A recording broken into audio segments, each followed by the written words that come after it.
Today we are talking about a different kind of destination. So if you're craving more of a party vibe place than peaceful nature sounds, then this one's for you. It's the best of both worlds, and it's in Arundel, Maine. But rather than me telling you about Bentley's, let me introduce you to my friend, Bentley. He's one of the most genuine people you ever meet.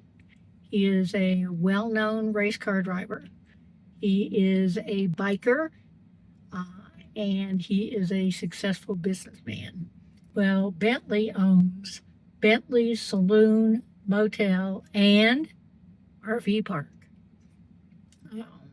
But this is not your average RV park. He's turned it into a full-blown destination.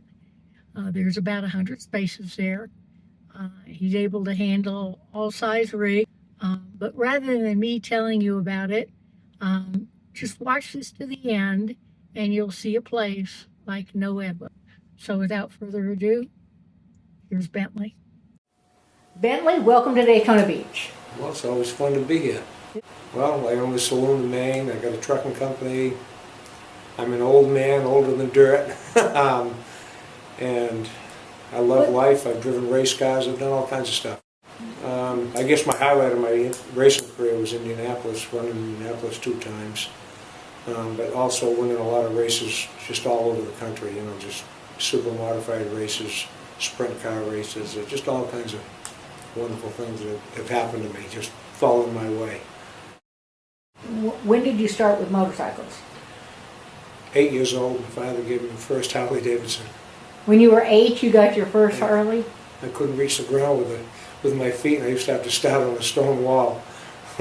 Don't you wish you still had that? Yeah, I do. I do.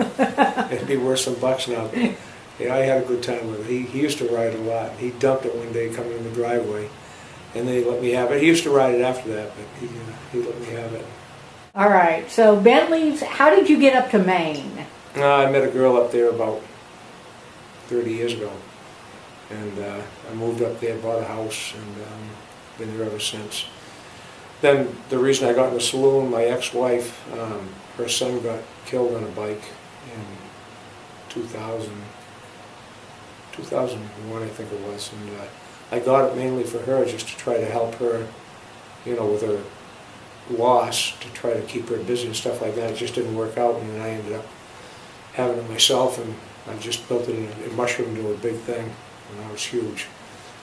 But we're still working on it. I just wanted to make it a place that I've been all over the place, and you used to go into a restaurant or a bar or something, and they'd see you coming on a bike, and you look like scooter trash, and they'd treat you like scooter trash and say they were full and this and that. And I said, well, there's plenty of seats over there. Oh no, they were all reserved, and they almost wouldn't let you in, but would get in. But I mean, I said, I want to have a place that's friendly for everybody, bikers and everybody, and we've made it that way. So you've almost become your own attraction up there. For those of you that don't know Bentley's, I mean, this is like a bike event that goes from spring to fall, right? Pretty much. If it's good weather, there's a lot of bikes come in, and it's a real friendly atmosphere. And everybody, the new people that come in, make it as friendly as it's been, and even more friendly. It's just, it keeps, sort of like I said before, mushrooming. It's a snowball, and it seems to get bigger and better, and everybody that comes in makes it better. So, do you have events there? I mean, do you do runs? Yeah, we have bike runs, we have charity runs, we have bike shows, and every weekend it's a bike show, even though it's not a per se written down bike show. It's a bike show because all the people come in, there's might be 500 bikes or more. And on a weekend, there's 500 or more bikes there? Oh yeah, and just they come in and everybody loves, it's like a bike show because they all like to look at each other's bikes, and they're from probably 400 or 500 miles, from 0 miles to 400 or 500 miles on a regular basis, and they just come up because it's a destination now. And just everybody likes to look at everybody's bike, have the camaraderie about their motorcycles, about their exhaust pipes. And the way we set it up, we got it so that you can sit on the porch, you can look at all the bikes out there, and then somebody, hey, come look at my pipes. where they can look at it from the inside, where they can have a beer or a Coke or whatever they want, or they can leave that and they can walk out and they can point out there's a Vance and Hines or whatever it is on his exhaust pipes or his heads or his compression release, or and everybody enjoys that, showing off what they did during the winter or what they had done, and so it's fun. So you have a campground there? We have a campground, and we have a motel, the Saloon, and we have a big courtyard out back. Okay. The campground is tents or RVs or all of the above? It's a full service campground with a lot of sites that just have every pull-throughs. You can bring big campers up there, because I've also been camping with my old school bus, but now I've got a big camper. And I just wanted to make it that was like the better places that I've seen. You know, there are not many reasons for me to go to Maine, but this may be one of them. Well, I hope we can convince you to come up. I can just about guarantee you'll have a good time. I totally believe that. So how big is the Saloon? We've been restricted. We just got that all behind us last year. Restricted again? Yeah, they restricted us to 180 people. It was just a town ordinance that they enforced, and it was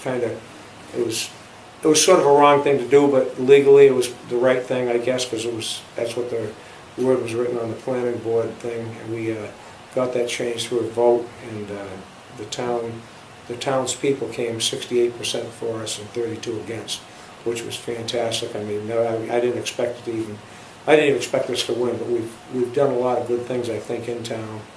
We've got a lot of good friends in town that really like us and like the place, and we just tried to, like I said, make it a place that everybody enjoys going to, so it evidently did.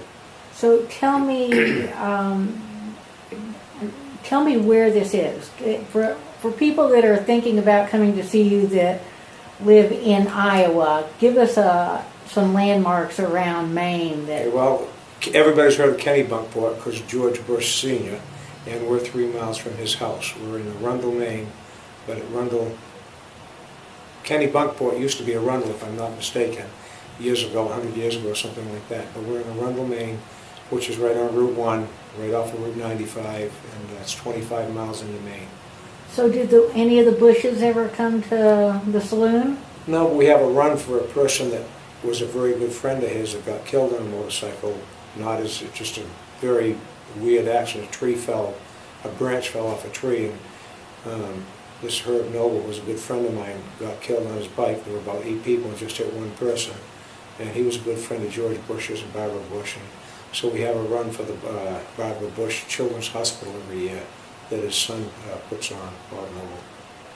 Well, I think the Bushes should come visit. You know, well, we'd love them to, but it's a little bit controversial, for them to come. But I think if they came, they'd enjoy it. I totally agree. I would not want anything to be non-controversial around you. I think that's true. If you come to Bentley's, and I'm not boisterous, and I don't like to brag, but I just think anybody that does come there, the majority of people that come there, actually I think everybody I've spoken with said they had a great time. And that's, and I don't like to be boisterous, I don't like to be blowing smoke up my butt or something like that, but it just seems like everybody does really enjoy themselves when they come to Bentley Saloon. Well, I'll tell you, I've had a good time talking to you. So thank you, Bentley, and we'll see you on the flip side.